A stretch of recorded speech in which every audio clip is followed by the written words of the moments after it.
আমার আল্লাহ, আমার টাকাগুলো কই? আমার টাকাগুলো দে তো। কি এর টাকা ভাই? সবাই তো আমারই ভিক্ষা দেয়, আপনার আবার কি এর ভিক্ষা দেবো? আপনি কি আমার তো বড় ভিক্ষুক নাকি? ওই বেটা মিথ্যা কথা কস। কালকে তোরে না আমি বান্ডিল দিয়ে গেছি, আজকে তুই মিথ্যা কথা কস। কি এর টাকা ভাই? আমি তো কোনো টাকা পয়সা পাই নাই ভাই, আমার তো কোনো টাকা পয়সা দেন নাই। কালকে তাইলে আমি বান্ডিল গুলা রাইহা গেলাম কার কাছে? তুই ছাড়া কি এনে আর কেউ বয়? ও ভাই, আমার সারা আরেকজন বয় ভাই।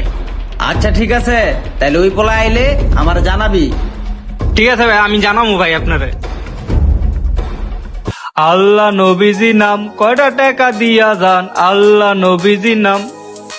স্যার কয়টা টাকা দেন? টাকা লাগবো? কিরে, তোর এই পরিবর্তন কেমনে? ভিক্ষা করতেছস? কর কর, ভিক্ষাই করবি। ভিখারি মানুষ তুই আর কি বা করবি? দেখছস মেরা গাড়ি মেরা, দেখছস? হ্যাঁ, এটা দেখছস? আইফোন আইফোন, ঘুরতে যাবো এখন। তুই ভিক্ষা কর, তুই ভিক্ষা